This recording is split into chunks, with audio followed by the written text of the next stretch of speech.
Hey, what's going on, everybody? I am back here for our build review show for today. Going to be looking at some builds that people ran yesterday for the MLB main slate. If you guys, anybody watching, tuning in, wants to have their build reviewed live on stream, just let me know. Easiest place to let me know is in the office hours channel in our Discord server. I have two names on the list for today. We usually try to do somewhere around like 5 a day. So if anybody tuning in wants to have their build reviewed, let me know. But we are going to jump right in and get started with the few people that put their names in ahead of time. So first one going to be from Discord. I believe it's CL86, if I'm correct here. And taking a peek in Discord. Let's see. Yeah, Mr. CL86. All right, so we're going to be starting here. Let's get him up on the screen here and get rolling. So give me a second to get him up.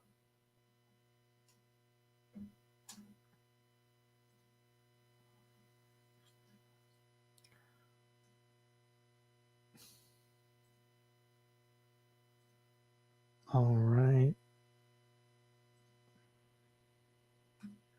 And they played over on FanDuel. Okay, so going to be a little bit different here. The main thing is that, we don't have contest flashback for FanDuel because FanDuel doesn't release the contest information to us for us to review it. So unfortunately, I can't come in here and see, how you grade it out compared to the other users in the contest. But at least we will go through the different builds that you ran and give you some ideas and thoughts on those builds here. So let's start there. Let's start with contest selection. This looks almost good here, right? So like, I believe the 25 cent ends up being around like $37 in entry fees. And then you play a couple single entries and then you kind of jump to this $50. I'm almost positive they have like a $10 single entry. They have a $25 single entry.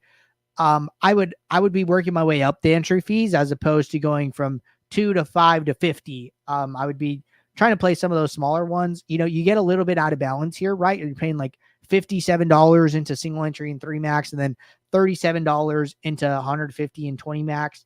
We recommend the split being at most 50-50 here, but if you are going to go more on one, go more toward the multi-entry side, we can get more lineups down. So anywhere from like 50 to 75%, 20 max, 150 max, taking up your bankroll allocation for the night, 25 to 50% taking up single entry and 3 max. So that'd be one note here on contest selection. You're pretty close. You probably could play the 5 cent as well, right? Like go and get 150 lineups down here. Like, oh, I didn't have that much money to play. Okay, take 750 from the 25 cent, put it into that contest, and then only put $30 into this 25 cent. So you end up with 120 lineups in the 25 cent, right? You lose 30 lineups, but then you gain 150 in the 5 cent. So that's what I would recommend there as far as some contest selection tweaks to your process. Now, looks like you ran a bunch of different builds here. So first off, let's see who you played. So let's come into your lineups.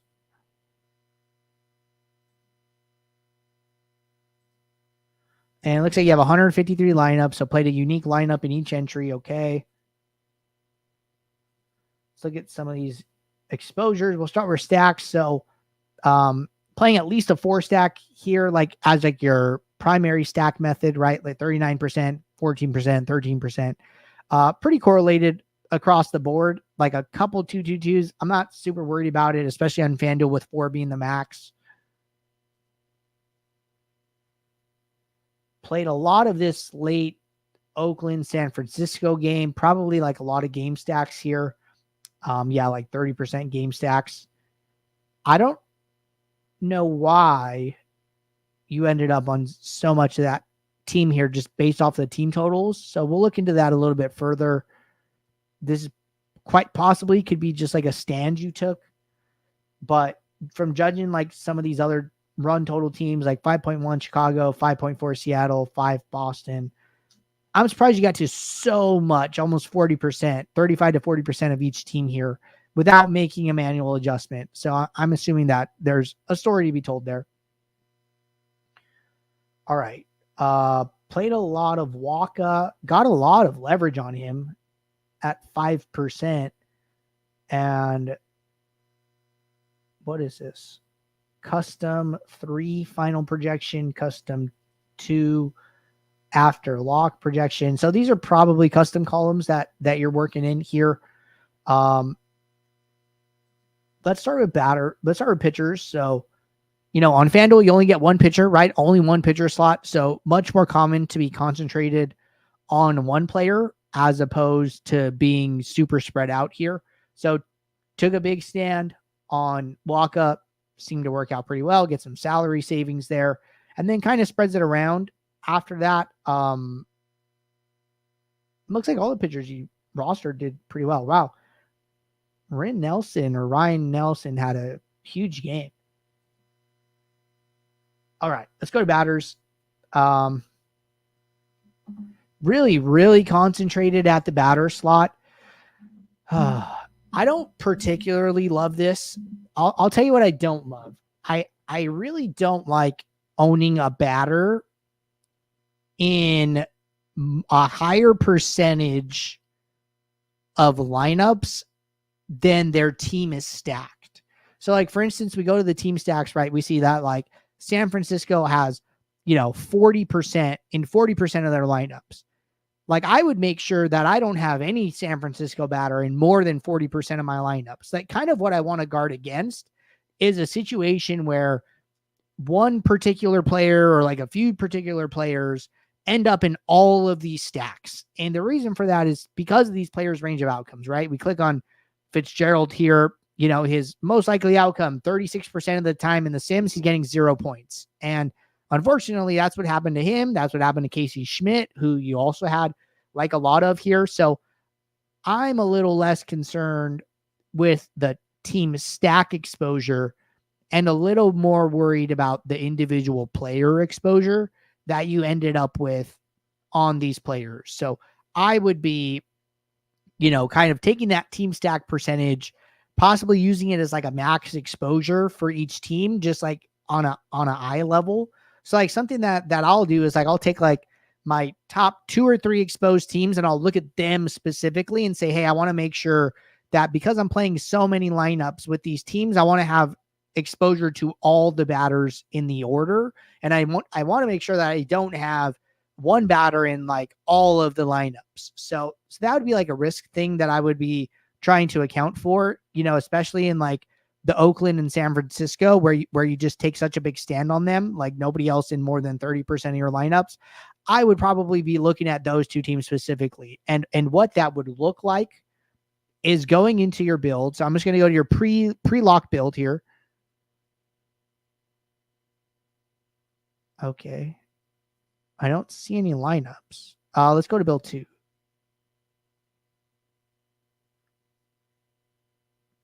Come on, lineups.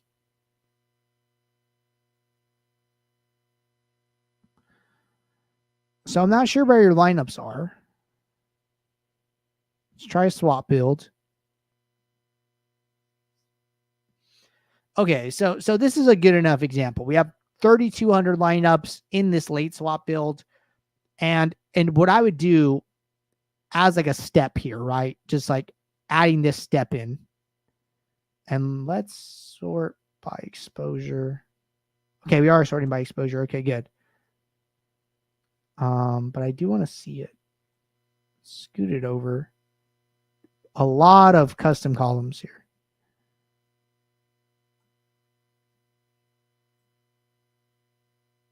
So I'm just going to bring this over here by ownership.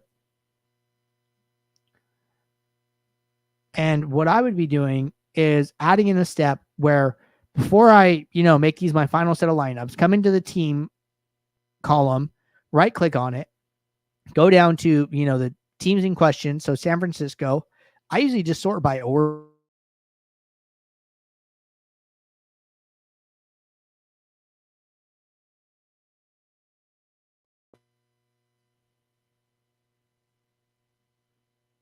Oh, I got to move it over even more. Okay, so I would be going into exposure and like, okay, this is basically exactly what I'm kind of talking about and what I'm kind of worried about.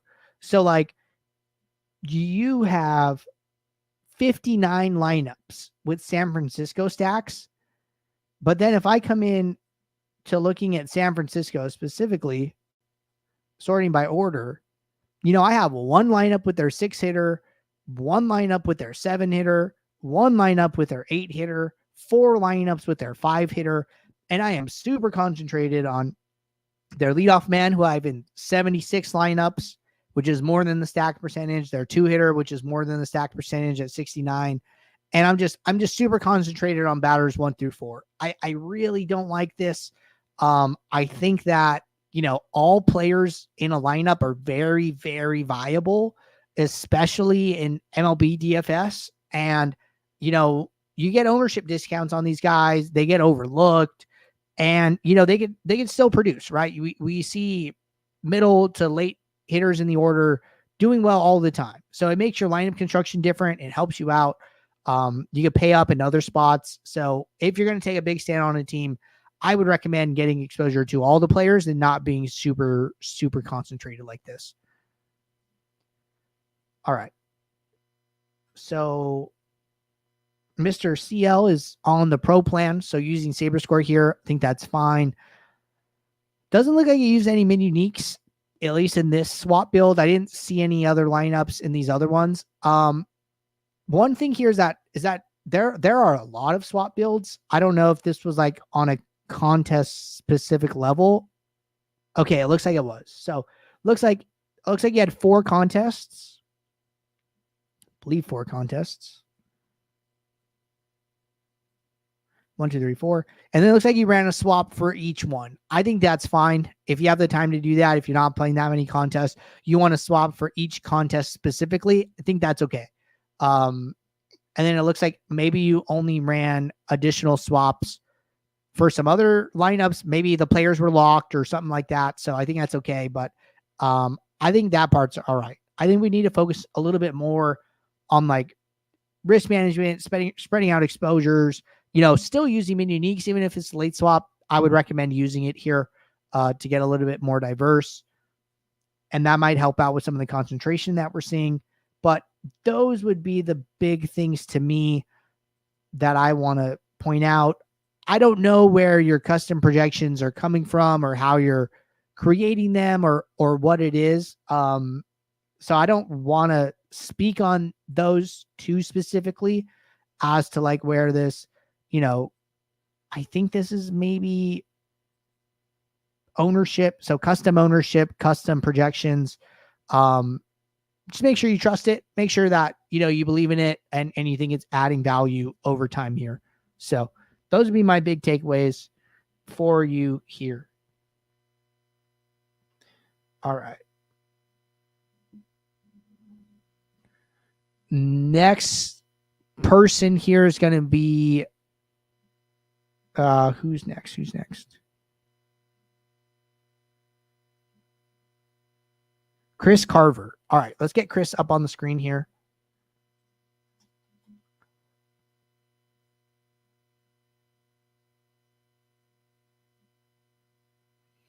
And then we might have one additional person.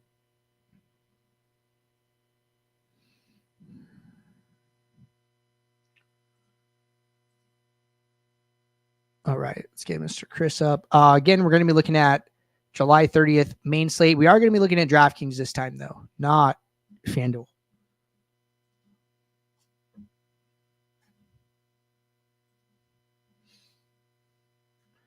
All right, so this is our last person at the moment, but I do think we might have one more here.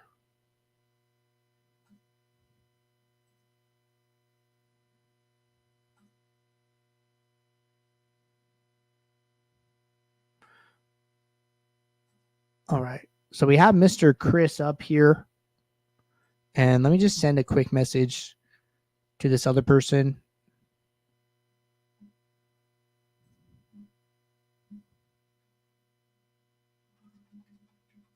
see if they want to jump in here.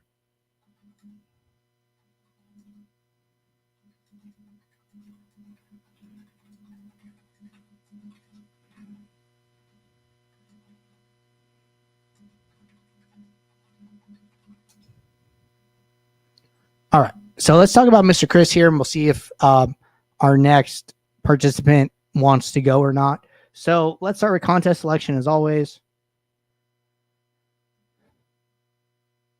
Okay, I think this is fine. A couple dime times, playing the bigger ones here, playing some single entry stuff. I'm not super worried that, you know, he's playing the $5 single entry. I think it's okay. You know, you could go and play the $1 3 max, right? Get a couple additional lineups down. So just think about that.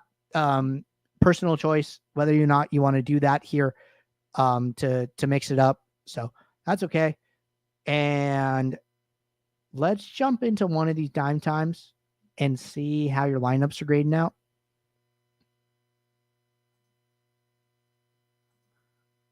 Users, not seeing you up at the top. Let's go 20 maxers, filter by sim ROI, and then let's just search for you, Chris Carve. Okay, so negative 15%, pushing 16% sim ROI. So let's see if we can help you out here. All right.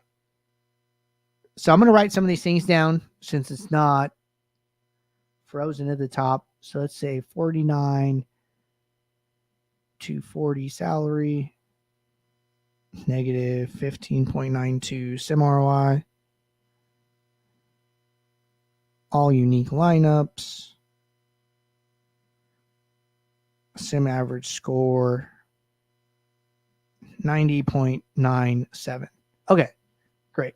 So now let's see what your lineups look like.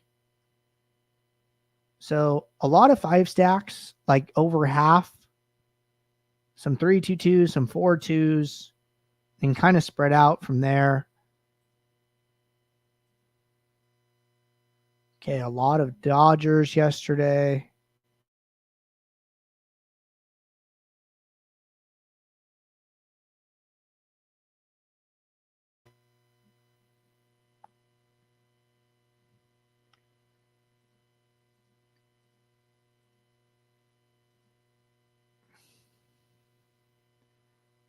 All right. Batter exposures, no one more than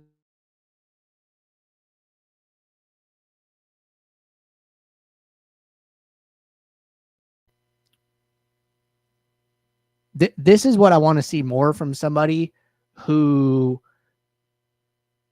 plays 50% of a stack. Is like, hey, I played 50% Dodgers, but I don't have any individual Dodger in more than like 30% of my lineups. I think this is better, right? There are a lot of ways to stack a team. I've actually done this, right? If you have 9 batters in a lineup and you want to 5 stack them, there are 125 ways that you can different combinations of stacks that you can get from those 9 players. So, you know, that's if you're using all the players in the lineup, right? So like, I'm saying that to say like, there are so many different ways to take 9 players and stack them. So don't do the same thing every time.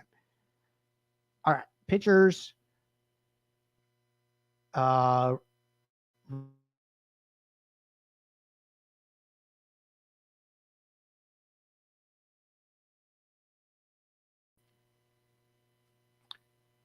Okay, so you took some huge stands against pitchers, like basically under on every high-owned pitcher. So like Robbie Ray, half the field. Hunter Brown, 10% of what the field played him at. Half of what Glasnow played.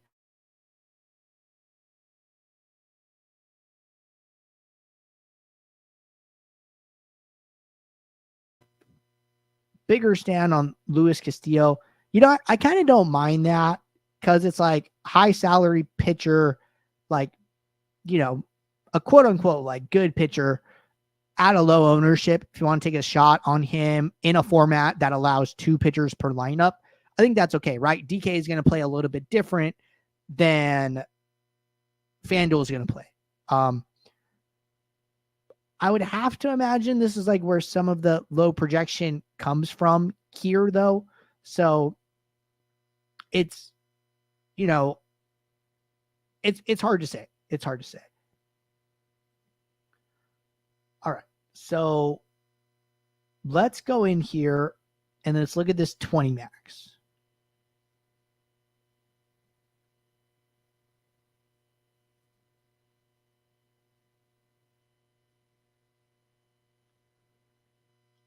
Okay. So I'm going to take this at face value. I don't know if this is true or not, but the first like immediate thing that stands out to me is that right now you're sorted by salary ascending. So what we're looking at is we're looking at the lowest salary lineups first, right? And it looks like you increase your minimum salary from, the default up to 49.2. And then you're using the lowest salary lineups in your pool. I think this is why your average salary was 49,240. This probably has a lot to do with the low sim ROI. I would highly recommend using Saber Score and using the appropriate Saber Score. So this would be like large slate 1K to 10K entries. And then what you're going to see here, and if we just add an aggregate metric right now, is if we show the average salary of these lineups, it's going to be a lot higher, right? 49.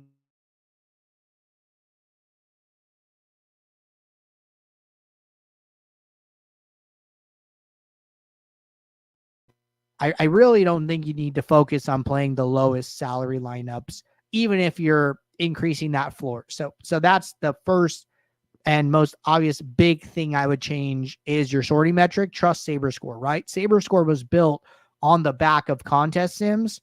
The only difference is that, the Saber Score I call like the 80-20 of contest sims, where contest sims are like as specific as you can possibly be for a given contest based on their payout structure, based on their how many entries are in the contest, based on the stakes, right? You get those additional inputs, but Saber Score still does a good job. It just casts a little bit of a wider net when covering those things. So that would be a big thing.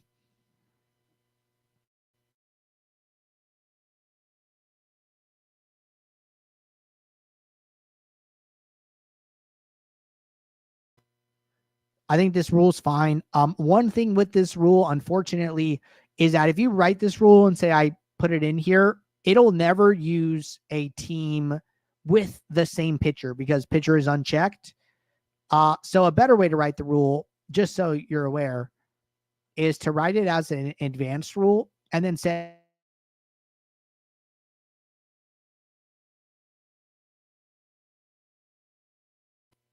you don't have to use a pitcher, but you can use a pitcher. And if you do that, you'll if you write the rule this way, you'll allow for it, but not force it. So I think this is a good adjustment to that.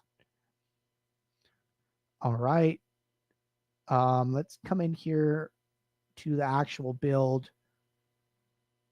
Not seeing any player min-max exposure settings.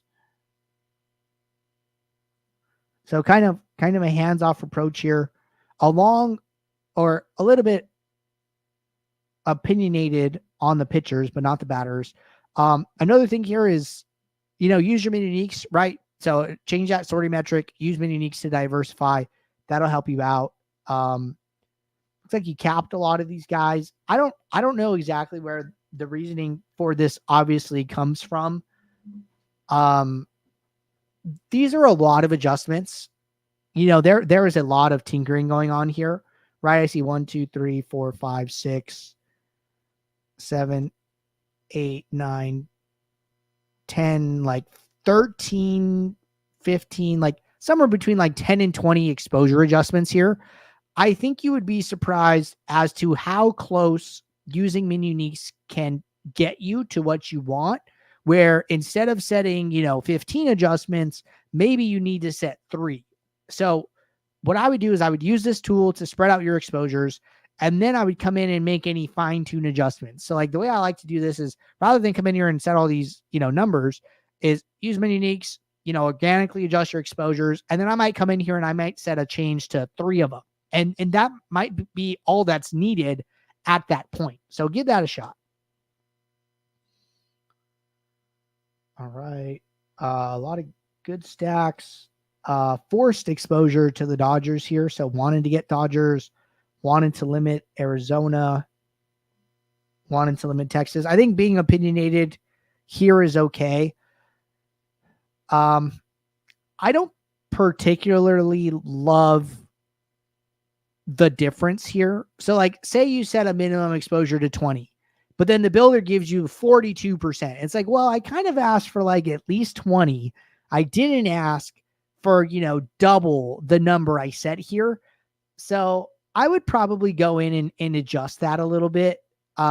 Just setting like a cap, you could just put a max exposure cap. Maybe you want to set it to 30, right? Maybe you want to set it to match the next highest team, or maybe you want to set it to match the highest pool exposed team, right? There's a couple different ways like you could think about it. But if you're setting this number at 20 and it's giving you 43%, I think that's a little aggressive. And then if I were to come in here and, add some mini uniques, I would be interested to see how that changes the number, or like how far down in my pool I could go. So maybe I can get to 5. Yeah, we can get to 5. 6 is probably the max here. And it looks like it's moved most of the other teams except the Dodgers. So what I might do is I might walk my mini unique back and then just adjust that one particular team, right? Where I come in here, say, hey, cap them at like 30% and let that do it, right? So see, I use mini uniques, I make one adjustment, right? That's kind of the effect that we're looking for here. But those are my big takeaways. Some of these exposure adjustments, the sorting metric is going to be by far the biggest one. I bet you that will help you move from negative 16% sim ROI to positive sim ROI faster than any other thing that we talked about here. So do that, and that should help you out. All right. Let's check office hours. So didn't hear back from that other person. Don't want to review their lineups until they gave me permission. Quick question here. Should we still sort by risk adjusted ROI after we sim? Yes, I do recommend still using risk adjusted ROI. Nothing changes on that front. But all right, we are all through with the people that signed up for the build review show today. If you guys want your builds reviewed live on stream, drop a message in the office hours channel in Discord. We're doing this show Monday through Friday at 5 p.m. Eastern here at the moment. So if you guys want to be reviewed on any given day, I usually send out a message in the morning reminding people to sign up. And the more people that sign up, the more content we can bring. So appreciate you guys. I will see you all tomorrow at office hours at 4 p.m. Eastern. So until then, take care. Good luck. Thanks. Bye.